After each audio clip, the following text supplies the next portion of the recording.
Podcastirmãos.com. Olá, pessoas! Podcastirmãos.com literário entrando no ar. Eu sou o Paulinho e estou aqui com meu amigo Guilherme Burjac, que eu aposto que gostava de pastel de vento quando era criança. Ai, gente, mas que invenção ruim, né? Só se for pra pôr vinagrete dentro. Oi, gente, eu sou o Guilherme Burjac e eu tô aqui com a Drica, que ela me passa confiança em um deus que não luta MMA, porque ele não é um brutamontes. Eu sou a Adriana e eu estou aqui com o Tan, que lê o Evangelho Maltrapilho, mas se veste como um presidente. Olha só. É verdade? Eu acho que ela queria fazer a piada invertida, mas ia ofender o convidado, né? O amiguinho. Puxa, como se eu me ofendesse com o caso de roupa, né? É. Não, agora na pandemia, a mesma camiseta a semana inteira. É isso aí. Olá, eu sou o Tan e eu estou aqui com o Paulinho, que tem a cabeça tão grande que dá pra ter dúvida se a auréola dele é certa ou torta. Nossa, mano. A minha é apertada. Gente, que dó. Olha só que isso foi trauma na vida dele, esse bullying. Cara, é muito... Ele já havia se recuperado. Então, agora eu vou ter que voltar pra terapia pra tratar do cabeção. da minha cabeça. É. Uhum. Não foi não, gente. Eu lidei muito bem com isso. Tenho orgulho. E faço meus filhos terem orgulho também, porque puxaram pro pai. Tadinho, não sou cabeçudo que nem você não, tadinho. Muito bom, gente. Estamos aqui depois de mais um mês de leitura pra contar a nossa experiência ao ler O Evangelho Maltrapilho de Brennan Manning, o livro desse mês que lemos junto com os amigos. E temos aqui Guilherme Burjac, que foi, coincidentemente, assim, né? Do nada. Não por acidente, a pessoa que indicou o livro no programa do Clube Ictus, programa, inclusive, né, esposinha? Que episódio aquele com o Burjac? Nossa, gente. Eu ouvi 2 vezes, sabia, Burjac? O Conversa de Peixe Grande lá? O Conversa Sim. de Peixe Grande com o Burjac, eu indiquei pra muitas pessoas, muitas. Aí a gente sabe que tem algumas pessoas que têm preguiça de ouvir o programa inteiro, né? Daí eu falava, não, escuta pelo menos esse trecho que fala do deserto. Aqui, pelo menos esse trecho. Super recomendamos esse programa, super indicado. Valeu mesmo, Tan, né, Carol e Burjac por propiciarem esse programa tão especial pra gente. E nesse episódio, Burjac indicou vários livros, entre eles O Evangelho Maltrapilho de Brennan Manning, e a gente vai falar sobre esse livro no literário deste mês aqui de Irmãos.com.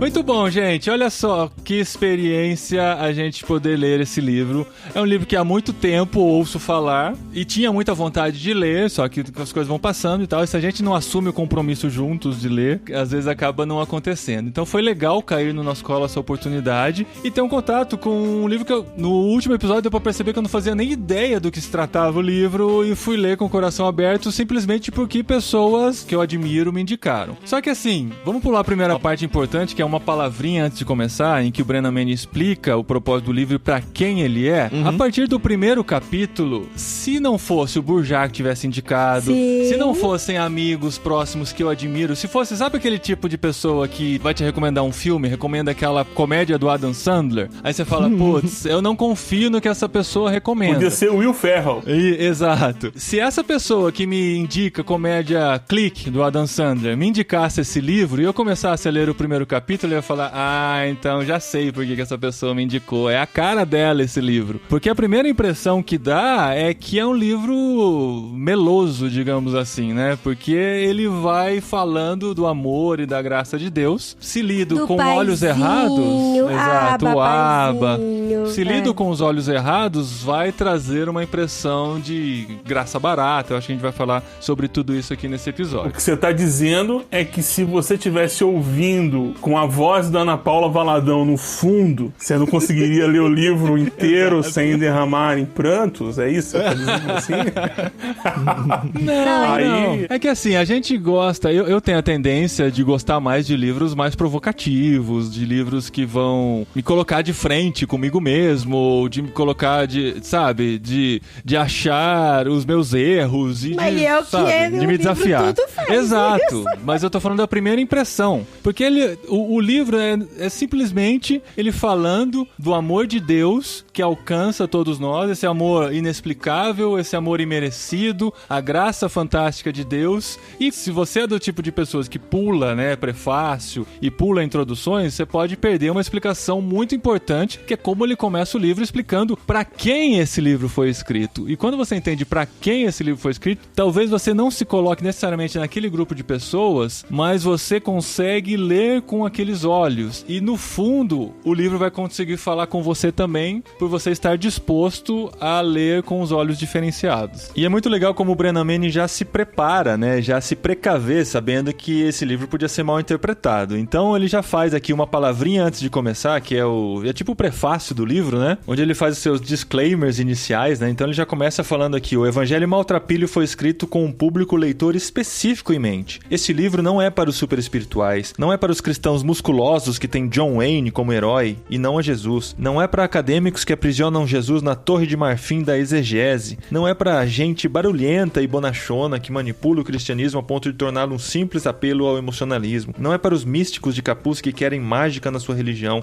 E aí ele vai: não é para isso, não é para isso, não é para isso. Depois ele começa: o Evangelho Maltrapilho foi escrito para os dilapidados, os derrotados e os exauridos. Ele é para os sobrecarregados que vivem ainda mudando o peso da mala pesada de uma mão para outra. É para os vacilantes e de joelhos fracos que sabem que não se bastam de forma alguma e são orgulhosos demais para aceitar a esmola da graça admirável. E aí ele vai até o final: o Evangelho Maltrapilho é um livro que escrevi para mim mesmo e para quem quer que tenha ficado cansado e desencorajado ao longo do caminho. É interessante que eu tava conversando com um casal de amigos nossos, muito queridos. Beijo, Rafa, beijo, Ju. E aí eu falei pra eles que eu sabia da existência desse livro. Eu acho que a gente até tinha ele, não sei. Há um tempo atrás. Não, a gente tinha outro, né? Tinha o outro dele, o Impostor que Vive em Mim. E aí eu pensei, falei, gente, é um livro que eu tenho vontade de ler, mas não tenho ao mesmo tempo, porque eu conheço algumas pessoas que já falaram mal do livro, sabe? E falaram assim que ele banaliza demais a questão da graça, de que é uma graça muito barata, é muito fácil, é muito simples. E aí eu tava conversando com o Rafa e eu até falei pra ele, né? Falei: Rafa, eu ainda não li o livro, vou começar a ler agora, mas eu tenho esse certo medinho, sabe? De ficar meio assim com o livro, né? Se ele flerta tanto com a ideia da graça barata. E aí foi que ele até falou, né? Da introdução. Mas você leu a introdução? Você viu pra que é o livro e tal? E assim, depois que a gente lê o livro, a gente vê que ele não banaliza nem um pouco a graça. Eu acho que ele bate muito mais de frente com o legalismo do que banalizar a graça. O livro ele tem no início uma palavrinha antes de começar, e eu não sei se todos vocês pegaram, mas ele termina com uma palavrinha final, fazendo assim um prefácio, um epílogo mesmo do livro, né? Porque tem o risco de você terminar o livro ainda com o coração com que eu comecei, né? Terminar achando que ele banalizou de alguma forma. E ainda depois da palavrinha final, ele tem uma repercussão 10 anos depois que ele escreveu o livro. Então, numa nova edição, ele coloca esse comentário pra repercutir tudo que foi acrescentado ou comentado nesses 10 anos. Então, ele cercou bastante. Ele conta sobre tudo que ele apanhou por causa da obra, porque, enfim, ela se tornou uma referência, e como o mundo lidou com esse livro. É bem interessante. Isso tudo que você falou, Paulinho, é interessante porque, pra quem não sabe, a gente leu esse livro lá no nosso canal do Clube Ictus no Telegram. Então a gente foi fazendo áudio comentários capítulo a capítulo, e o interessante é que a gente foi gravando enquanto estava lendo. E fica muito nítido, se você ouvir os nossos comentários, esse incômodo inicial, que é exatamente o mesmo que o Paulinho falou, nosso. E em todas as vezes em que o livro vai apresentando, fica aquela meio zona cinza, aquele meio pé atrás, assim, cara, esse cara aqui tá flertando com umas coisas meio esquisitas e tal. Mas daí eu sempre lembrava, sempre que passava isso na minha cabeça, eu lembrava, pô, Por que o Burjá indicou, né? Então, não isso. Vocês conhecem o Burjá muito melhor, mas eu ficava, esse livro aqui foi importante pra uma pessoa séria e tal. Exato. E é interessante ver a evolução, principalmente em mim e da Carol, porque a gente tava fazendo esses comentários, lidando justamente com esses pontos onde a gente começou meio que um pé e meio atrás, foi mais ou menos entendendo indo pra onde o autor queria, e quando chega na palavra final, e principalmente os 10 anos depois, onde o autor mesmo reconhece tudo que ele sofreu, é interessante que no próprio livro meu eu marquei, é exatamente isso que eu pensei no começo. É exatamente esse tipo de coisa que eu ia reagir. Mas é importante a gente ter noção quando o livro surge, né? O Osmar Ludovico faz essa introdução de alguma forma. Sim. E ele diz, olha, perguntando pro Philip Yancey, qual é o cara que você pode indicar? Quem é o cara que você conhece que fala sobre graça? Porque nós estávamos vivendo, no momento em que o livro surge, um redescobrimento da graça. E é muito interessante esse momento histórico, né? A gente não pode livrar o autor do seu momento histórico nem a publicação do seu momento histórico. Sim. O momento que nós estamos vivendo é a queda do Caio Fábio, né? Em 1998, 99, ano 2000, ele abre o site Caminho da Graça. A graça começa a ser falada mais e mais e mais. Então tem a publicação do Philip Yancey, Maravilhosa Graça, que é um livro que introduz ou reintroduz esse tema no mainstream evangélico, e a gente começa a falar sobre isso. Aí, de repente, ocorre uma coisa interessante. Vem esse livro publicado do Brennan Manning, que, digamos assim, é de uma tradição quaker, né? Também, de meditação, silêncio, muito coisa ligada como o Osmar Ludovico trabalha, né? Com essa questão do silêncio, eu até brinco, bater palma pro sol, ver o caminho da formiga, ver a disposição das pedras. O Brennan Manning fala de um retiro de silêncio que ele fez de 30 dias, né? É importante para compreender porque o livro surge e causa esse impacto. Tem uma parte do texto que ele diz, eu não sou universalista. Várias vezes. Porque tem uma hora que você pensa assim, esse cara vai colocar todo mundo no céu. E não é isso. Mas dá essa impressão, né, Burjac? O tempo todo. Eu mesmo falei, às vezes ele menciona contrário ao universalismo, quase que criticando ou ironizando a questão. Mas, de fato, eu acho que ele demora um pouco, não sei se até de propósito, pra dar um tipo de uma tensãozinha mesmo, mas ele se posiciona contra. Mas é um discurso que, assim, se um universalista quiser ler ele e usar o texto dele, picotando uns pedaços, consegue. Sim. Mas aí você consegue até com que a pregação, né? Do Ed, principalmente. Você pode pegar a pregação do Ed e transformar num discurso universalista fácil. Só pro pessoal que talvez não esteja familiarizado com o termo, né? O universalismo é aquela crença de que Deus, no fim, vai salvar todo mundo mesmo, e a graça dele abrange toda a humanidade, independente de você aceitá-lo ou não, né? Então, eu fui tremendamente impactado por esse livro. A primeira vez em que eu li esse livro foi um momento de transição, de uma experiência pessoal com Deus. Eu até falei isso no episódio do Peixe Grande. Foi um momento em que eu encontrei com o Brennan Manning. Foi um momento, assim. E eu tinha acabado de ler Celebrando a Disciplina, porque parece que tinha comemorado 30 anos de lançamento do livro. E eu comprei uma edição especial também desse livro. E foi um momento muito interessante pra mim. Porque o livro tem uma pegada. Você acha que conhece o amor de Deus, mas você não conhece o amor de Deus. Sim. E é por isso que escandaliza. E é por isso que ele causa esse transtorno na gente. É por isso que a gente fica pensando, não pode ser assim. Não pode ser tão fácil. Não é assim. Porque a ideia é que a graça exige de mim algum tipo de esforço. Quando, na verdade, graça e esforço não são antagônicas. Graça é antagônica de mérito. Graça não é antagônica de esforço. José teve que achar um lugar para Jesus nascer. Não veio os anjos e separou lá, nem que seja num lugar ermo, mas não teve. Ele teve que ir lá, ele teve que preparar e teve que fazer o parto. Ele teve que pôr seu filho na terra. O filho de Deus na terra, né? O seu filho adotivo. Pra depois ninguém me acusar aí de falar alguma coisa. Bom, é bom se cercar sempre. Essa perspectiva do livro, de que o amor de Deus ainda é algo completamente desconhecido, choca. Porque o nosso linguajar é muito amoroso, né? Nós falamos do amor de Deus, falamos do amor entre os irmãos, falamos do amor à comunidade, falamos do amor à palavra, o amor ao serviço. O amor, a palavra amor, ela está muito presente em tudo que a gente faz. Só que, contudo, porém, todavia, entretanto, destaque 2 pontos, não é vivido. E é isso que ele está provando. A experiência com a teoria. E acho que é por isso que a gente vai para essa zona cinzenta com muito medo. Ele fala várias vezes no livro que nós cristãos defendemos a teoria da graça perfeitamente, só que a gente não vive a prática. E ele, ao longo do livro todo, ele vai sempre colocando uma crítica aos legalistas, aos fariseus, e conforme o livro vai evoluindo, ele vai mostrando que nós somos os legalistas e os fariseus, mesmo nós que falamos mal dos legalistas e dos fariseus. É isso que é. E é muito isso mesmo que o Burjac fez essa análise, tem muito a ver com a questão da meritocracia, que é o que está muito em pauta e muito em alta aí hoje, e no tempo que ele foi escrito esse livro, e que as pessoas têm essa dificuldade de relacionar a graça como algo que não é mérito meu, mas sim graça de Deus. Por isso que vem até esse contraponto com os legalistas. legalistas, né? Porque o legalista, ele se acha com a auréola apertada, e aí você com a auréola apertada, você não só esquece de reparar que ela tá apertada e por isso que te dói, mas você começa a reparar na dos outros. Você é tão santo, que essa santidade acaba fazendo um efeito colateral, né, na sua vida.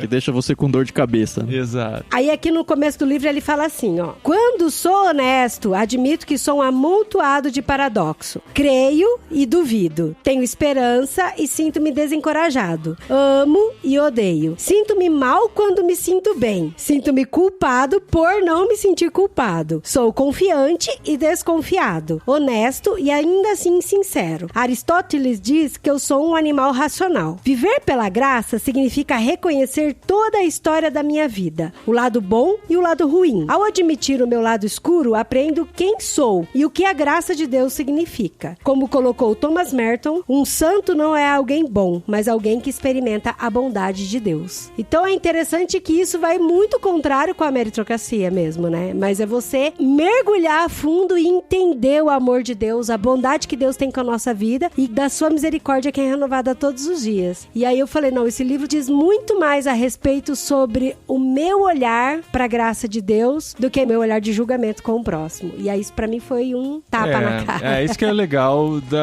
de obras assim, né? Que fazem a gente começar a ler pensando em como as outras pessoas se encaixam naquilo que você está lendo, que é a nossa tendência natural, né? A gente começa a pensar, olha, fulano tinha que ouvir isso, fulano tinha que ouvir isso. Nossa, eu tenho que marcar isso e pôr no Instagram. Eu tenho que pôr isso aqui, ó, porque tem gente que precisa saber disso aqui e tal. Aí, conforme você vai lendo, você vai descobrindo como aquilo fala com você, né? E outra coisa muito legal de ler livros assim, vira e mexe acontece quando eu leio livros de crescimento como esse, pensar assim, caramba, esse livro já tem 30 anos, 15 anos só publicado no Brasil. Quantas pessoas já leram? Como que uma pessoa pode ler uma coisa dessa e sair igual, entendeu? Por que o mundo não é melhor?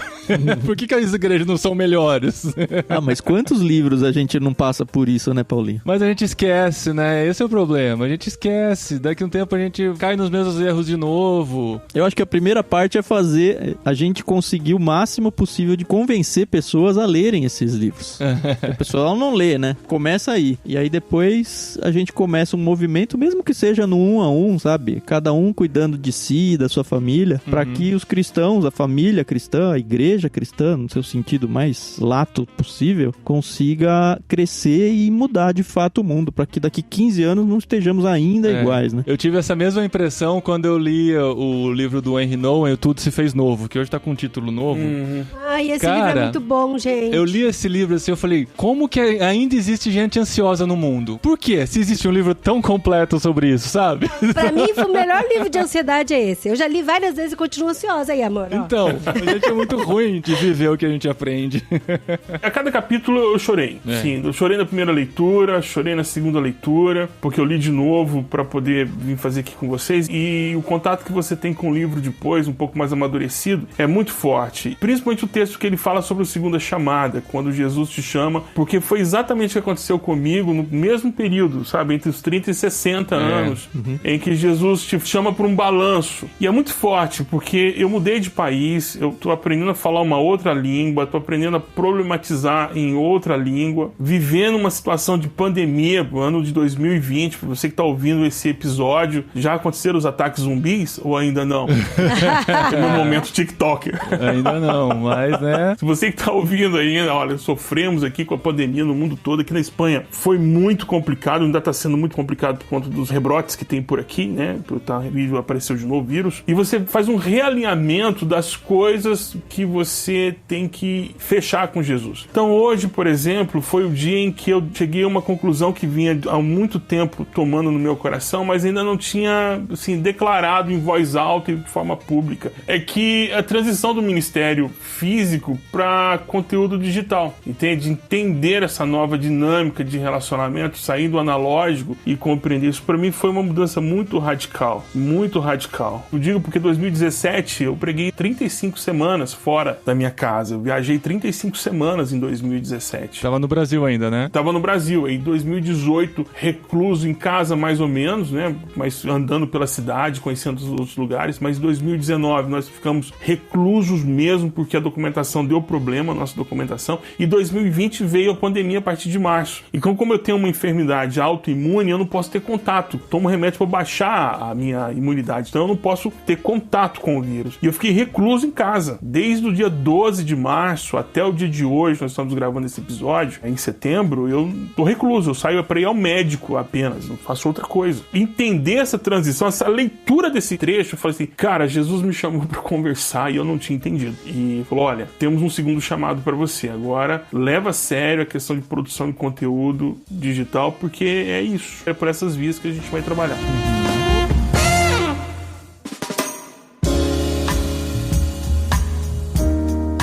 Tem algumas características do Brennan Manning que eu acho que, obviamente, afinal, ele é o autor, né? Impactaram bastante no conteúdo que ele acabou escrevendo. A primeira é que ele tem claramente uma cosmovisão católica.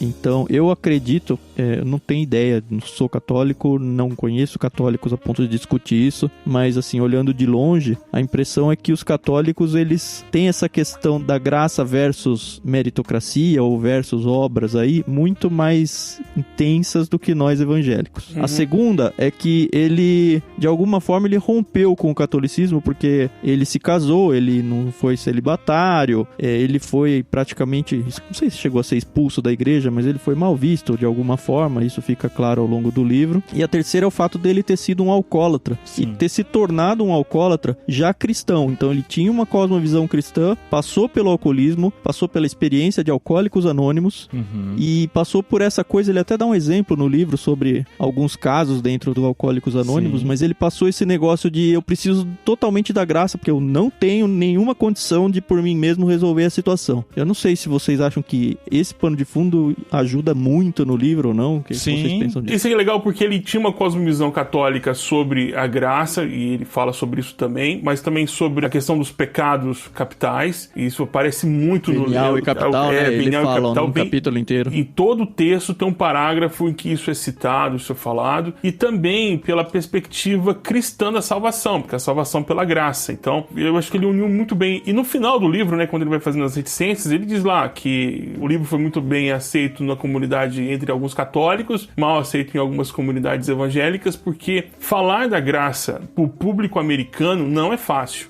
O público dele é outro ainda, né? Não é o nosso. Não é fácil, porque é um povo que fala que a América é generosa com quem se esforça. A América, no sentido dos Estados Unidos da América, né? É generosa com quem vai atrás. Cada vez que eu ouço a América se referindo aos Estados Unidos, dá um soco no estômago, né, cara? Que coisa chata isso. Dá. É a apropriação, né, de tudo. E você vê que falar sobre esse tema para uma comunidade evangélica, conservadora e ortodoxa é muito complicado, porque o nosso modelo de igreja, ele não valoriza a graça. Por quê? Primeiro porque você tem que passar por um período de, digamos, de desintoxicação do mundo, né? Os 3 meses ali no banco, pela classe de doutrina, tal, você não pode ser batizado imediatamente. Você tem que passar por um processo de vamos ver o que está acontecendo mesmo na sua vida, se isso tudo é verdade. Depois, no período de desintoxicação, a gente tem um período de probatório, né? Vai ficando ali na porta dando tchauzinho pros irmãos, vigia um carro, vai ali, limpa um negócio, tal. Você não tem nenhuma ação de expressão na comunidade local. Depois de feito isso, a gente dá uma observação como é que você é, se Jesus mesmo operou na sua vida, a gente deixa você fazer parte do coral. Tipo assim, tem 70 pessoas, você fica lá no fundo, e aí a gente dá a oportunidade de você entregar as partituras para cada um na hora de cantar o coro. Depois de 6, 7 anos aí de você estar servindo bons serviços no coral, a gente dá a oportunidade de você segurar o microfone e dizer boa noite. Aí a gente toma o microfone de você, aí... Então, o processo nosso de inclusão da membresia ou das pessoas é um processo que exclui o fator graça. Ensina por méritos, né? Totalmente.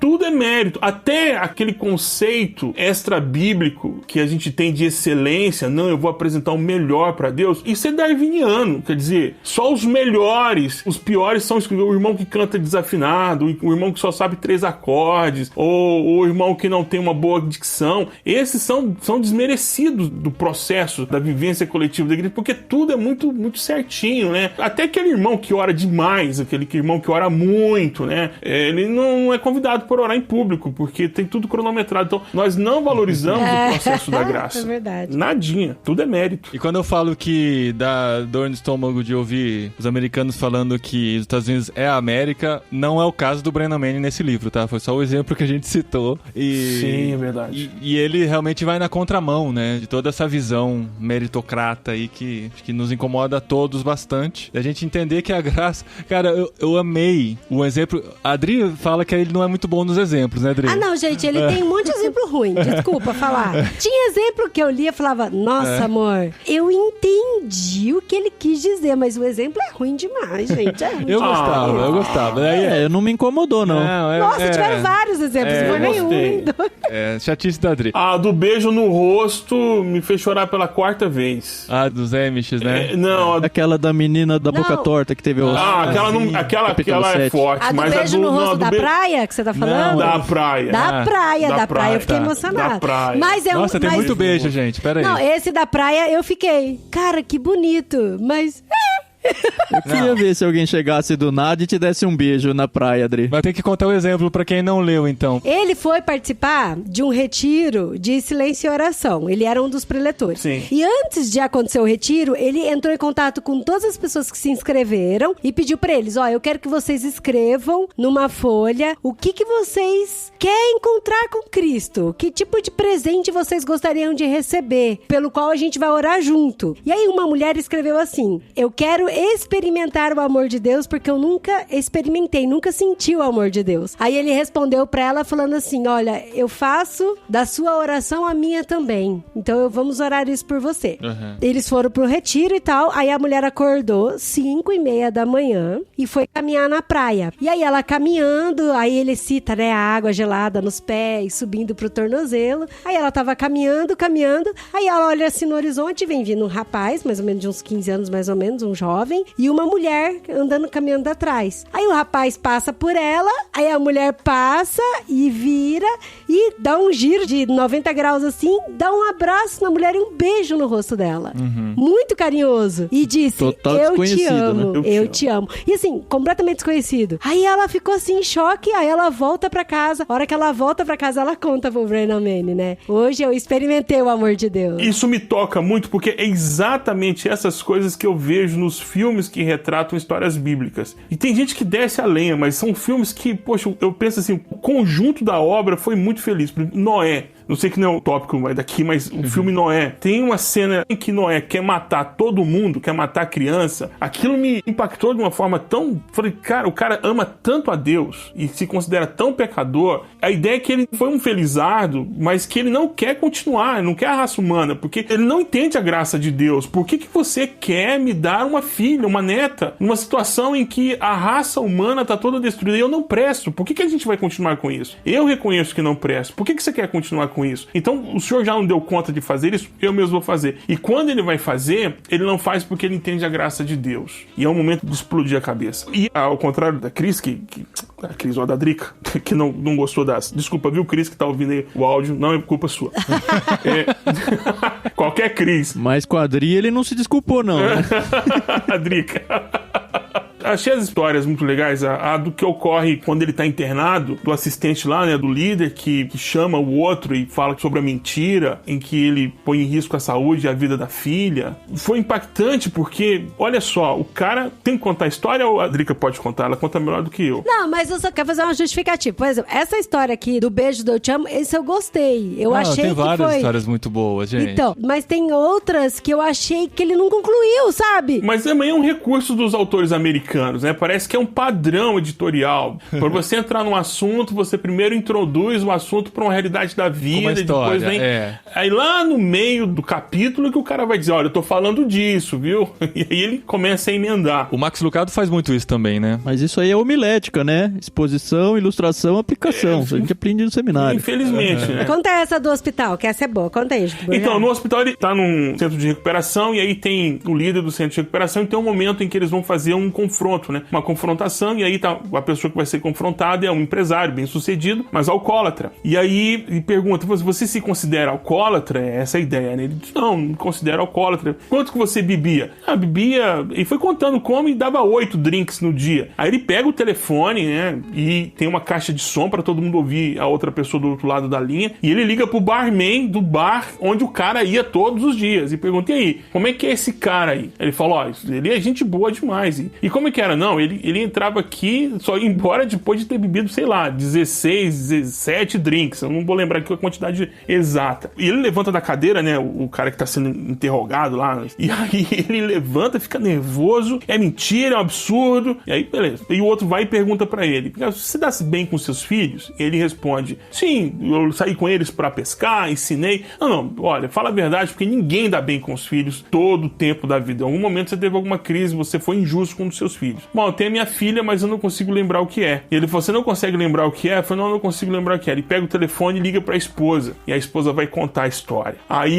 ela conta a história, não, é porque eles saíram pra comprar um sapato, ela tava muito feliz. De presente de Natal, né? Presente de Natal, ele ficou muito feliz porque ela disse que ele era o melhor pai do mundo, que ele era um pai excepcional. Era um motivo pra beber, né? Vou comemorar. E aí ele entrou no bar, foi beber com os amigos, e ele fazia 20 graus negativos, ele deixou o carro ligado para o aquecedor e tal, mas... Deixou a menina no carro. Né? Cara, entrou às 3 horas da tarde, saiu meia-noite, e a menina teve os dedos amputados. Ela teve o polegar e o indicador amputado. E ficou surda. Uhum. A mulher contando no telefone e todo mundo ouvindo. Isso me lembra as minhas conversas com Deus sobre algumas personalidades que eu tomei em tojo. Algumas personalidades da teologia que eu tomei em tojo. Em tojo é uma palavra universal? Sim. Eu tomei raiva. Pelo menos aqui no interior de São Paulo e do Mato Grosso do Sul a gente conhece. Sim.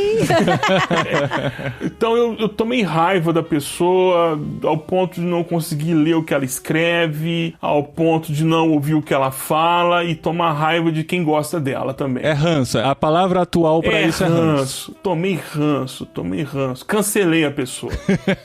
E eu me recordo de uma conversa que eu tive com Deus sobre essa pessoa. Porque isso estava me incomodando, eu cheguei a uma conclusão racional. Bom, o ódio não é algo que procede do céu. O ódio é algo que procede do inferno. Então, se procede do inferno não é bom, e por que eu estou sentindo isso? E fui conversar com Deus pedindo, Senhor, mata essa pessoa, sei lá, vinga ela em meu nome, no seu nome mesmo, mas eu vou sentir como se fosse por mim, me dá esse presente de Natal, Jesus. E... Cara, Jesus falou assim, vamos lá, vamos conversar a seu respeito. Vamos falar sobre você. Vamos conversar sobre isso. E eu cheguei à conclusão que eu tava na lista negra de muitas pessoas porque era exatamente o que esse cara representava pra mim, eu representava pra outras pessoas. E eu pedi perdão a Jesus. Tinha um monte de gente orando pela sua morte, é isso? Sim, e eu entendi que não é assim. E quando eu li esse texto pela segunda vez, eu falei, aqui, eu não recordava disso na primeira leitura, mas na segunda leitura eu falei, olha o que aconteceu comigo. Foi exatamente essa conversa que nós tivemos. De uma conversa tete a tete. Olha, você... Assim, eu não sei se foi inspiração divina, eu não sei se foi revelação do Espírito Santo, mas aquela canção que diz, você não vale nada, mas eu gosto de você, não tem outra pra explicar a graça de Deus pra mim do que essa. Você não vale nada, mas eu gosto de você. Cara, eu comecei esse assunto falando das ilustrações que eu queria citar uma, né? No fim foi legal que acabamos lembrando de várias. Eu gosto muito de histórias. Eu acho que eu, particularmente, assimilo mais um conteúdo se ele é permeado por histórias. Eu amo histórias. Tem gente que pula as histórias. Eu também gosto. A Adri já não gosta. Eu gosto muito de história. Ela não gosta de histórias que não tem varinhas. Não é. Harry Potter. Chapéus de bruxo, esses daí. Só tiveram duas. Eu tô folheando o livro aqui, eu vi que na verdade foram 2 histórias que eu achei que foi muito ruim. Mas o resto eu gostei pra caramba. Tá, mas deixa eu concluir. Essa do Max é linda. Por favor, eu quero contar a minha. Não, porque uma das ilustrações que falou muito comigo, eu sei que assim, as tentativas de explicarmos a graça de Deus são sempre limitadas pelo nosso conhecimento. Mas o Brennan Manning fez isso de forma magistral nesse livro. E quando ele conta aqui, quase no final do livro, essa história, eu gostaria de ler, porque eu acho que eu não consigo contar tão bem quanto a Adri e o Burjá. E ela é curtinha, não é nenhuma história, é só uma ilustração. Quando ele vai falar que a Bíblia é a história de amor de Deus com seu povo. Deus chama, persegue, perdoa e cura. Mesmo a nossa resposta a seu amor é dádiva dele. E olha a ilustração que ele conta aqui. Suponhamos que você tenha me adiantado $1 milhão para minhas necessidades pessoais. 1 ano depois, você requer que eu comece a fazer pagamentos de $10 mil mensais, livres de juros, para cobrir o seu débito. Nada mais justo, né? No primeiro dia de cada mês, exatamente quando eu sento para preencher o cheque, chega o correio da manhã. Você mandou-me um cheque de $10 mil para cobrir o pagamento. Você continua a fazê-lo até que todo o meu débito esteja quitado. Fico atordoado e protesto. Está tudo às avessas. Ó, eu fico arrepiado, ó. Cara, é impressionante, assim, né? De a gente tentar entender um pouquinho do amor de Deus, que até a nossa resposta ao amor dele é dádiva dele. Nem isso é algo que a gente tira do nada. Vem de Deus também. Isso é fantástico. E ver essa sensibilidade, né? Numa obra como essa, que a princípio pode parecer água com açúcar, carinho no ego, é muito mais do que isso, né? Terminar com essa certeza de que Deus nos ama muito mais do que podemos entender, muito mais do que podemos retribuir, até o que podemos ou tentamos retribuir a dádiva dele para nossa vida. Isso é fantástico. É tão doido porque Deus é amor e na sua essência ele é amor. Então quando a gente responde em amor para Deus, é uma forma muito sublime de adoração a ele e de honrar e glorificá-lo, sabe? E é muito louco porque parece mesmo um paradoxo, né? Mas é porque ele é a essência do amor. E eu queria até abrir aqui um parênteses com relação à história, não que o nosso programa seja pontual, mas aconteceu algo muito... Aliás, né? 2020 aconteceu uma sequência de coisas chocantes e uma delas foi com relação à menina que, com 10 anos, ela foi estuprada pelo tio, se encontrou grávida e aí foi pro hospital pra fazer um aborto. E pra mim aquilo me chocou de uma forma tão grande que eu comecei a chorar e não conseguia parar de chorar. E quando eu fiquei sabendo que tava tendo uma manifestação de pessoas na porta do hospital julgando a menina, apontando o dedo por conta de todas as questões que ela tava passando, aquilo me doeu mais ainda na alma. Eu não tô entrando aqui nem na questão do aborto, nem de legalidade, nem nada. Mas eu acho que a gente acabou esquecendo sobre essa palavrinha amor. Sobre que Deus é amor e que Deus espera, não que Deus espera, mas que Deus nos criou para sermos relacionais e relacionais em amor. E eu acho que tá faltando isso, tá faltando muito amor. E aí a gente esqueceu de olhar para uma menina de 10 anos que tá sofrendo com um olhar de amor, de compaixão, de oferecer algo, entendeu? E aí eu falei, caramba, como cristão, deveríamos carregar a maior marca de Cristo, que é o amor. E aí isso eu falei, Deus, por favor, eu não quero deixar de espalhar a tua maior marca, que é o amor. Até sobre esse assunto do aborto, né, interessante, o livro foi publicado em 1990, e quando você lê, no contexto que a Adri contou aqui, ele tá falando exatamente sobre isso, né? Nós não somos a favor da vida simplesmente porque evitamos a morte. Somos a favor da vida à medida que somos homens e mulheres para os outros, todos os outros, à medida que somos capazes de tocar a mão do outro num gesto de amor, à medida que para nós não existam outros. Isso é demais, cara. Que na verdade nós somos e deveríamos nos comportar, as pessoas deveriam ter por nós a mesma impressão que as pessoas têm quando veem as Crônicas de Nárnia. Nós deveríamos ser um monte de Aslans andando pelas ruas, né? As pessoas vendo, nossa, lá vem alguém que destila amor, que destila compaixão, que tem paciência, porque nós fomos sequestrados pela pauta secular de tal forma que nós não conseguimos entender que nós já estamos no descanso de Deus. A gente já vive o descanso. Caramba, a obra da criação é uma coisa tão espetacular porque Deus diz, olha, tá tudo pronto. Agora é só desfrutar, é só curtir, é só, sabe, viver o panfleto do Testemunho de Jeová. A gente já pode viver isso hoje. Pra você que não conhece, digita no Google. Você vai ver cobra com leão, vai ver bebê urso. Isso já é uma realidade para nós, porque nós vemos o mundo a partir disso. Uma outra coisa é que evangelho é uma boa notícia. O evangelho não é uma reunião no Zoom para discutir uma pauta. O evangelho a gente tem que entender que, olha, a notícia é um Salvador veio e morreu no seu lugar e ele veio, agora você pode desfrutar o amor de Deus de forma muito intensa. Você não foi salvo pelo que você é nem pelo que você fez, você é salvo porque ele te ama. Isso já é uma realidade. Ele já está decretado. E isso não banaliza o pecado. Não, de forma alguma. Uma coisa que eu falei, eu até escrevi aqui nas observações, é que nós, pelo menos quem é reformado, tanto os carismáticos, na verdade todo mundo depois da reforma é reformado, mas o pessoal tradicional, o pessoal carismático, o pessoal pentecostal, precisa entender o seguinte, que nós não temos dificuldades com os decretos de Deus. Ninguém aqui tem dificuldade com o decreto de Deus. A gente entende que quando Deus decretou, mas quando ele decretou nos amar e decretou que não é pelo esforço, mas pela graça, isso é ruim, entende? E é legal porque aqui na cidade onde eu vivo, em Puente Rio, aqui em Córdoba, tem uma coisa que a gente já percebeu com a característica da cidade. Não sei em outros lugares, não posso confirmar, mas a gente leva um presente, né, um regalo para os nossos vizinhos e eles, não quero receber. Eu falei, não, mas é um presente. Não, porque se sentem obrigados a dar outro para você. Então, para eu não ter que dar um presente para você, por favor, não me dê presente. Eu não aceito o seu.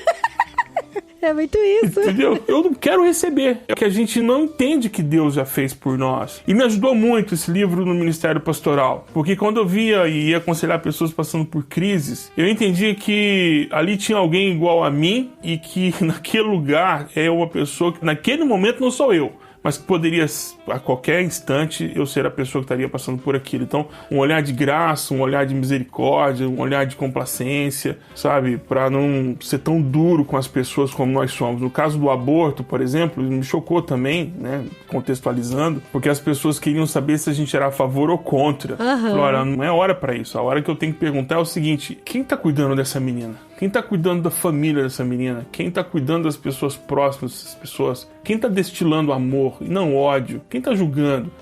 Julgar a mãe, e depois vai julgar... Tem culpados? Tem. Então, força da lei para os culpados. Mas, poxa, não é hora de a gente fazer isso uma pauta política nem religiosa. Então, aí mais pra frente, nesse mesmo capítulo, ele manda essa, ó. A posição a favor da vida e contrária ao aborto é um traje de uma peça só de reverência pelo não nascido e pelo exaurido pela velhice, pelo inimigo, pelo judeu e pela qualidade de vida de todos. Do contrário, é bijuteria e pastel de vento. Tem um capítulo que chama Liberdade do Medo. Ele diz o seguinte: os cristãos deveriam estar celebrando constantemente. Deveríamos estar ocupados com festas, banquetes, comemorações e celebrações. Deveríamos nos entregar a verdadeiras orgias de alegria, porque fomos libertos do medo da vida e do medo da morte. Deveríamos atrair pessoas para a igreja literalmente pelo tanto que ser cristão é divertido. E é meio na linha do que o Burjac estava falando aí. Então, tem muita gente que não quer participar da festa porque acha que tem que levar um presente, entendeu?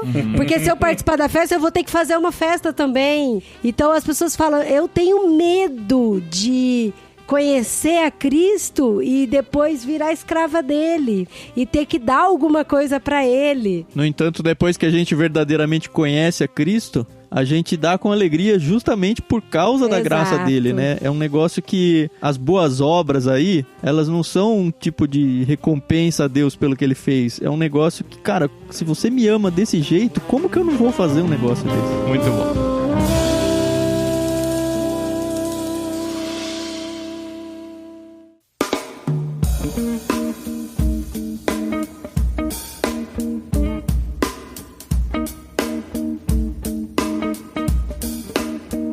Tan, nesse mês vocês tiveram a experiência diferente no Clube Ictus, né? De começar o grupo no Telegram e compraram uma bucha aí, fazer podcasts diários no grupo do Telegram de leitura e fizeram do livro da Agatha Christie e do Evangelho Maltrapilho. Cara, admiro demais a força de vocês. Isso. A leitura do Evangelho Maltrapilho terminou ontem. Sim, pra casar direitinho com a publicação do podcast. Olha que coisa linda. Então, se alguém quiser fazer a leitura ainda, dá pra aproveitar lá. E eles todos vão pro nosso podcast, esses áudio comentários também. Provavelmente a partir da semana que vem a gente vai ter no podcast os mesmos áudios que a gente postou no Telegram. Então, se você se empolgou com esse Evangelho Maltrapilho, você pode viver a mesma experiência de ir lendo com a gente, ouvindo os episódios diários aí, segunda a sexta, no podcast do Ictus. Muito bom, foi muito bom, cara. Eu acho que a experiência pra vocês foi legal também, assim como foi pra gente. Não, e participar do grupo é muito legal, o povo é bem polêmico, né? É, eles dá umas discussões boas lá, cara. É legal demais ler assim. Não, mas é bom isso. Qual que vocês vão ler nesse mês? Agora, depois do Evangelho Maltrapilho, o que vem? A gente vai ter o resto de semana aí de descanso. Não sei se é na segunda seguinte ou na outra. A gente ainda tá definindo isso. Mas o livro tá fechado. É o Grande Sertão Veredas, do Guimarães Rosa. A gente vai ficar um mês lendo esse livro. E aí, pra outubro, a gente vai ter uma surpresa aí. Provavelmente um livro infantil. Isso! Pra gente comemorar o Dia das Crianças. A gente tava pensando nisso aqui. A gente tava pensando isso também, pro literário ser um livro infantil. Peraí, esposinha, interrupção na edição, porque quando estávamos gravando esse episódio, não fazíamos ideia.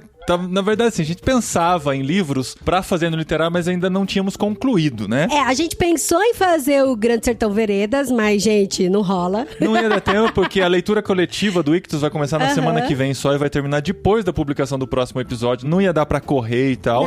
Não é um livro que tem que ser degustado, né? Não dá. Aí a gente voltou na ideia de fazer infantil, porque o episódio vai ser em outubro, né? No final do ano passado a gente fez do Pequeno Príncipe, que foi sensacional, que foi o último do ano. E nesse mês a gente vai antecipar o livro infantil pra lançar o episódio no mês de outubro. E a gente decidiu em fazer de mais um livro do Lewis. Olha... Do Lewis? Mas é outro Lewis. Bom, eu já tô aqui, gente, eu acho que ele me pegou no pulo dessa vez. Eu fiquei, É o Lewis Carroll. Vamos fazer do livro infantil mais bizarro que você pode ler, porque o literário não é pra falar de livros simples. A gente quer desafios. Sim. Então nós vamos ler nesse mês um livro que veio no Clubinho Ictus já há alguns meses. Temos ele aqui e vamos ler com vocês, se vocês toparem, Alice no País das Maravilhas. Não, na verdade a gente vai ler. A gente vai ver se vocês topam ler junto com a gente. Claro. Então leia com a gente. Tem no Kindle Unlimited. Inclusive, crianças, se vocês forem assinar Kindle Unlimited, entrem pelo link de irmãos.com. E se vocês forem comprar qualquer livro na Amazon, entrem pelo link de irmãos.com, porque a gente descobriu que isso dá uma comissãozinha bem legal. Estamos pagando nossos custos de hospedagem de irmãos.com só com a comissão da Amazon. Então é fácil entrar. Se você não achar o link por aí, entra em irmãos.com/Amazon. Bem fácil, que qualquer compra que você fizer na Amazon, você rende comissão pra gente. E se você assina o Kindle Unlimited, nós temos comissão todos os meses. Isso é muito legal. Olha que legal, gente. E olha só, Alice no País das Maravilhas. A princípio, você pode olhar e falar, é um livro muito de criança, não vou ler. Mas, doido. gente, é doido. O País das Maravilhas, meu amor, depende do que você está comendo, do que você está bebendo, do que você está vivendo. Então, assim, é muito louco, muito legal. Se você se empolgar, achar muito pouco, ler só Alice no País das Maravilhas, que é um livro relativamente, não é bem curto, mas é mais curto do que os que a gente tem lido recentemente. Lê também Alice através do espelho, porque se eu me empolgar, eu quero ler o segundo também. O literário vai ser só sobre o primeiro, mas se você ler o segundo, provavelmente vai ter uma experiência mais completa, tá? Já tá marcada a gravação, já temos nossos convidados que vão participar com a gente, e eu tenho certeza que vai ser muito especial. Na primeira semana de outubro, entra aqui o literário. E vamos voltar lá pro Paulinho do passado, finalizando esse episódio. Vai lá, Paulinho. Mas valeu então, gente. Assinem o Clube Ictus para receber os livros recomendados pro Peixe Grande. Você vai receber coisas como o Evangelho Maltrapilho e outros livros sobre os quais a gente já comentou aqui. A parceria Clube Ictus pra gente é muito especial. Então entra lá, clubeictus.com.br, ouçam o podcast do Ictus e leiam com a gente aqui no literário de irmãos.com. E vamos lá pro nosso canal também, hein? Isso é verdade. Vamos lá pro canal do Telegram, porque tem muita discussão boa lá, né? Isso. E olha só, gente, pra vocês terem ideia de tanto que eu gostei desse livro, queria agradecer ao Burjá pela indicação. Talvez se você não tivesse indicado, eu não teria lido. Mas eu gostei muito, que com certeza esse vai ser um livro de cabeceira, assim, por muitos e muitos anos da minha vida. Porque eu gostei demais. Esse vai pra Espanha com a gente. Esse vai, com certeza.